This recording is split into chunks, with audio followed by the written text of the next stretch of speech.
kerajaan Allah. Matius pasal 3:1-2, pada waktu itu tampillah Yohanes Pembaptis di padang gurun Yudea dan memberitakan, bertobatlah sebab kerajaan sorga sudah dekat. Markus pasal 1:14-15. Sesudah Yohanes ditangkap, datanglah Yesus ke Galilea memberitakan Injil Allah. Katanya, waktunya telah genap, kerajaan Allah sudah dekat. Bertobatlah dan percayalah kepada Injil. Jadi topik utama dari khotbah Yohanes Pembaptis maupun Yesus adalah tentang kerajaan Allah. Ya, memang di dalam Injil Matius dipakai kata kerajaan sorga, tapi di Injil-Injil yang lain lazim disebut kerajaan Allah. Sama. Mengapa kok begitu? Itu nanti urusan lain. Jadi kerajaan Allah ini adalah topik yang pertama, bahkan yang terakhir yang dibicarakan oleh Tuhan Yesus. Sebelum naik ke sorga, dia masih berbicara tentang kerajaan Allah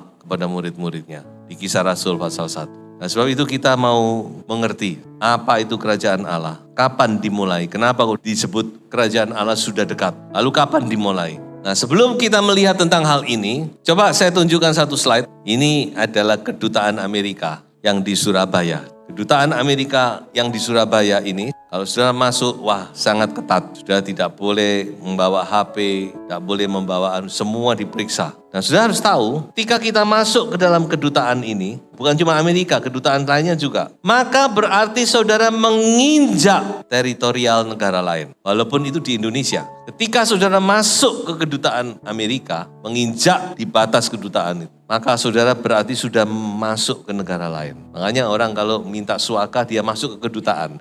Jadi kalau sudah di dalam kedutaan itu, pemerintah Indonesia tidak bisa berbuat apa-apa. Karena itu wilayah daripada negara Amerika.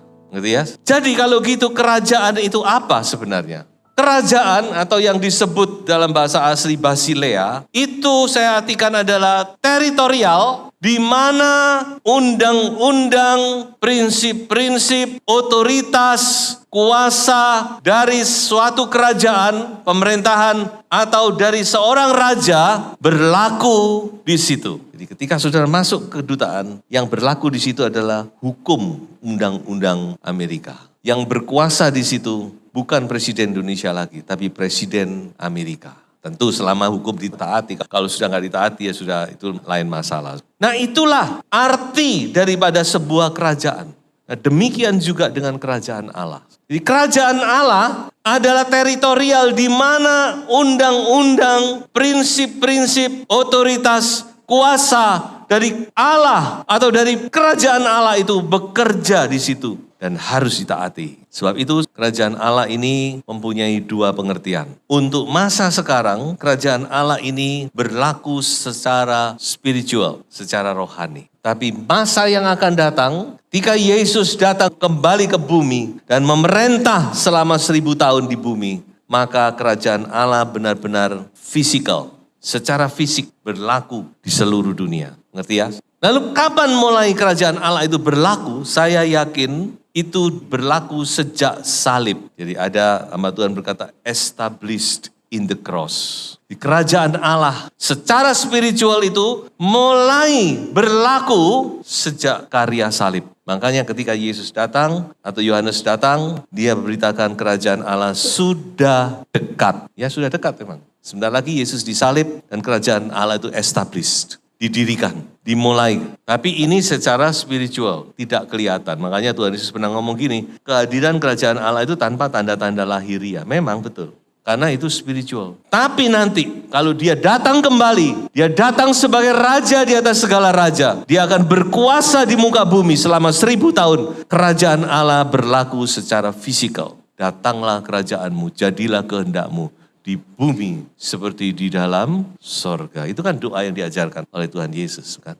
Jadi juga secara waktu juga gak lama lagi sebenarnya. Terutama bagi kita yang hidup di akhir zaman ini. Makanya Tuhan Yesus berkata, kalau aku mengusir setan dengan kuasa Allah, maka di situ kerajaan Allah itu dinyatakan. Karena di mana otoritas dan kuasa kerajaan itu dinyatakan, disitulah kerajaan Allah itu hadir. Secara spiritual, secara rohani. Jadi dengan demikian, saudara jelas sudah ya, kerajaan Allah.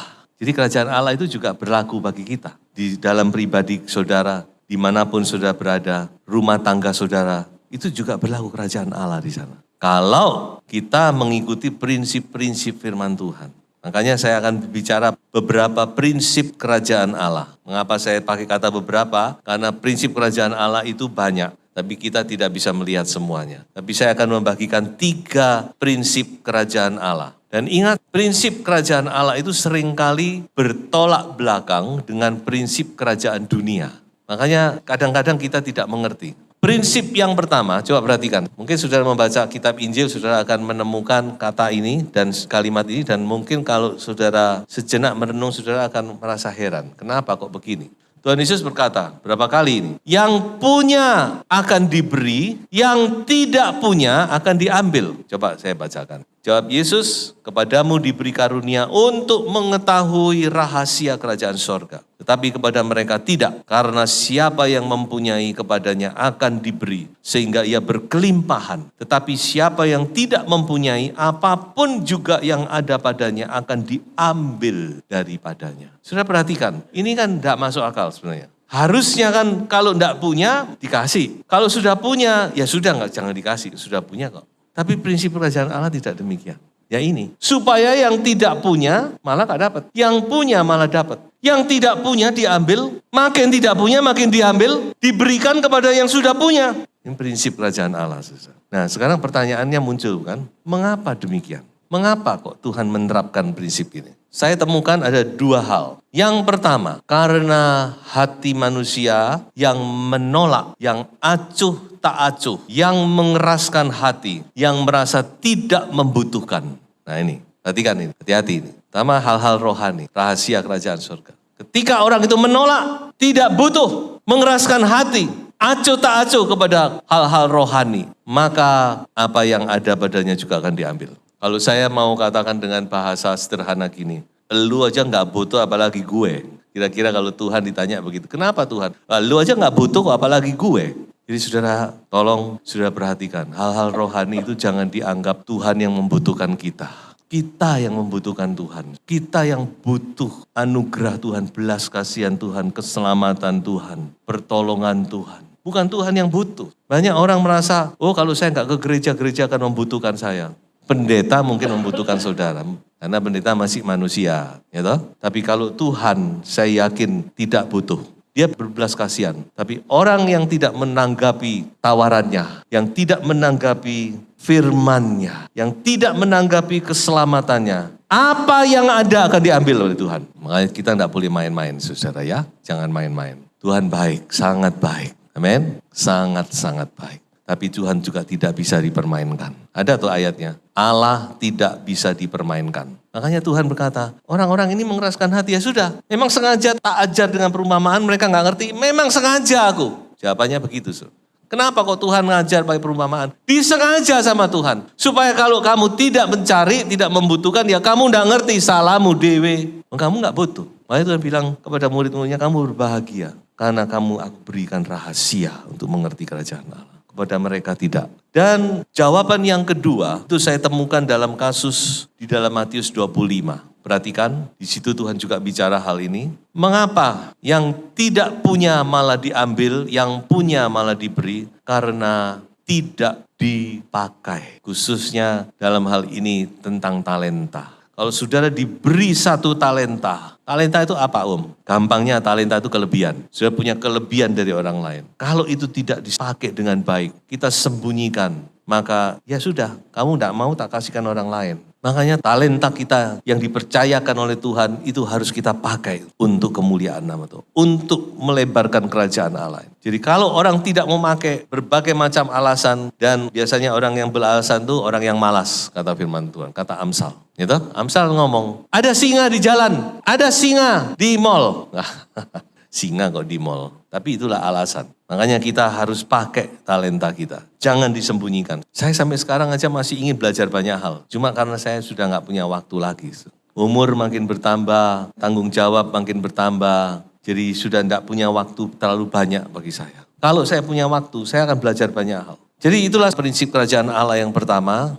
Sebab itu jangan kita menyepelekan hal-hal yang berkaitan dengan kerajaan Allah. Prinsip yang kedua yang berlaku di dalam kerajaan Allah, ini juga prinsip yang bertentangan dengan prinsip dunia. Saya bacakan saja. Saudara pasti sudah membaca hal ini dan berapa kali ada dalam kitab Injil. Tidaklah demikian di antara kamu, barang siapa ingin menjadi besar di antara kamu, hendaklah ia menjadi pelayanmu, dan barang siapa ingin menjadi terkemuka di antara kamu, hendaklah ia menjadi hambamu. Dan kalau saudara baca ayat 25 dijelaskan di situ, memang kerajaan Allah dengan kerajaan dunia itu tidak sama. Saudara nanti baca nanti. Ya, saya hanya ambil ayat yang penting saja. Jadi prinsip yang kedua ini bertentangan mengapa? Ya karena Tuhan ngomong, kalau kamu pengen jadi yang terkemuka, kamu harus jadi yang terkecil dulu. Kalau kamu mau jadi pemimpin, kamu harus menjadi hamba di dalam kerajaan Allah. Dan itu Tuhan tunjukkan, Tuhan praktekkan. Kan? Dia melayani, bahkan murid-muridnya sampai dicuci kakinya.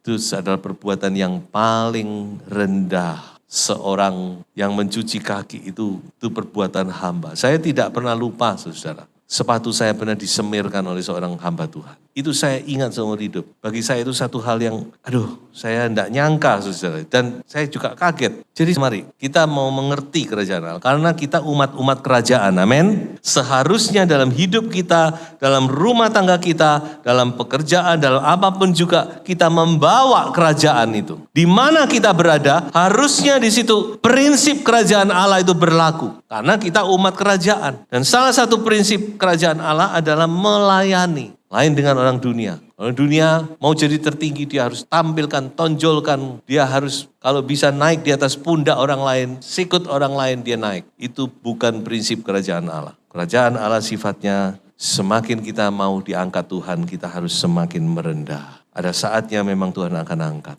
Nah, sebab itu saya tidak berlama-lama di sini, ada pesan saja. Belajar melayani sebelum menjadi yang dilayani. Belajar menjadi hamba sebelum menjadi pemimpin. Karena ini prinsip, kita belajar melayani, merendahkan diri. Nanti Tuhan angkat. Tuhan Yesus sendiri sudah praktekkan itu kan.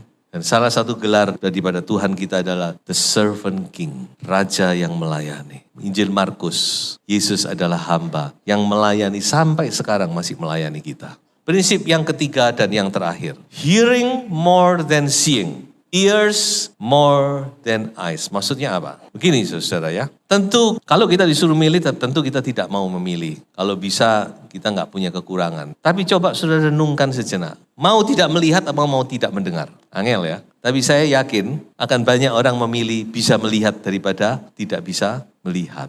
Lebih baik bisa melihat daripada tidak melihat tapi mendengar. Saya rasa begitu. Tapi satu hal yang saudara harus mengerti, di dalam kerajaan Allah, mendengar itu lebih penting daripada melihat. Itu yang saya temukan. Makanya di dalam Alkitab tidak ada disebut telinga yang menyesatkan. Tidak ada itu kan. Tapi di dalam Alkitab disebut mata itu bisa menyesatkan. Tidak ada disebut telinga yang jahat. Tapi disebut ada mata yang jahat. Saya bisa tunjukkan ayatnya. Jadi ini sesuatu yang memang unik, saudara. Jadi di dalam kerajaan Allah itu mendengar itu yang paling utama, bukan melihat. Yang lebih utama adalah mendengar dan bukan sekedar mendengar, tapi sungguh-sungguh mendengar. Artinya selain kita mendengar secara jasmani, tapi kita juga punya pendengaran rohani maksudnya.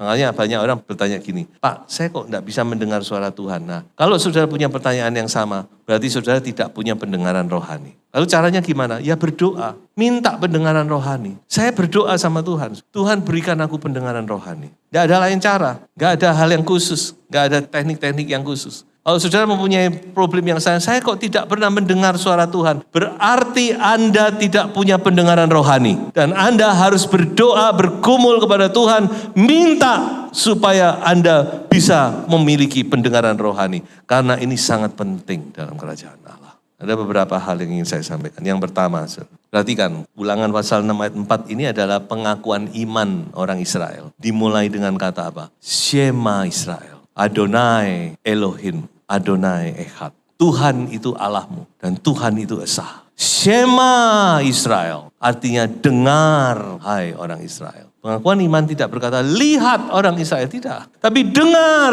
hai orang Israel. Kitab Yeremia. Yeremia itu adalah nabi terakhir yang mendampingi kerajaan Yehuda sebelum kerajaan Yehuda dihancurkan oleh Babel. Kalau saudara membaca kitab Yeremia, itu adalah kata-kata panggilan terakhir. Mohon perhatian, pesawat ZA segera akan berangkat. Harap penumpang boarding, kira-kira gitu. Ini panggilan terakhir. Sebelum mereka dihukum, Tuhan masih baik loh. Tuhan itu baik. Sampai saat terakhir Tuhan itu masih bicara kepada bangsa ini lewat Yeremia. Dengarlah suaraku. Dengar aku. Dan saya catat ada 150 kali. Ini kata yang paling banyak, kata dengar yang paling banyak dalam Alkitab.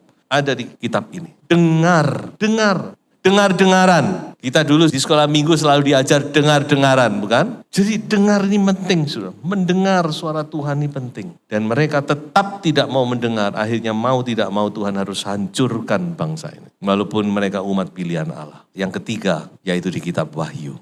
8 kali ayat yang sama muncul. Barang siapa bertelinga, hendaklah ia mendengar apa yang dikatakan oleh Roh Kudus. Kitab Wahyu ini kan sebenarnya kalau disejarkan sama dengan kitab Yeremia. Karena kitab Wahyu ini juga kitab terakhir, suara Allah terakhir sebelum dunia ini dihancurkan. Sebelum dunia ini dihukum. Dan Tuhan juga berkata hal yang sama. Dengar suara roh, dengar suara roh. Jadi mendengar itu penting. Makanya ada ayat berkata mendengar lebih baik dari mempersembahkan korban. Waduh kalau mau dicari banyak. Tentang hal ini saya bisa bicara banyak. Firman Tuhan itu selalu menekankan dengar. Amsal, dengar anak-anakku. Hai anak-anakku, dengarkanlah aku. Makanya kita harus sungguh-sungguh belajar mendengar. Saya bukan orang yang, saya sama dengan saudara. Makanya ketika saya disadarkan, saya kembali berdoa kepada Tuhan. Berikan kepadaku telinga yang mendengar. Apalagi saya sadar sebagai pemimpin rohani sangat perlu mendengar suara Tuhan. Jadi saya sudah bagikan prinsip-prinsip kerajaan dan saya berharap saudara bisa mengerti dan menerima dengan baik. Saya akhiri dengan sebuah ayat. Mari kita baca saja ayat ini. Setiap pagi ia mempertajam pendengaranku untuk mendengar seperti seorang murid. Tuhan Allah telah membuka telingaku dan aku tidak memberontak, tidak berpaling ke belakang. Hadirkan kerajaan Allah dalam hidupmu. Haleluya. Tuhan Yesus memberkati.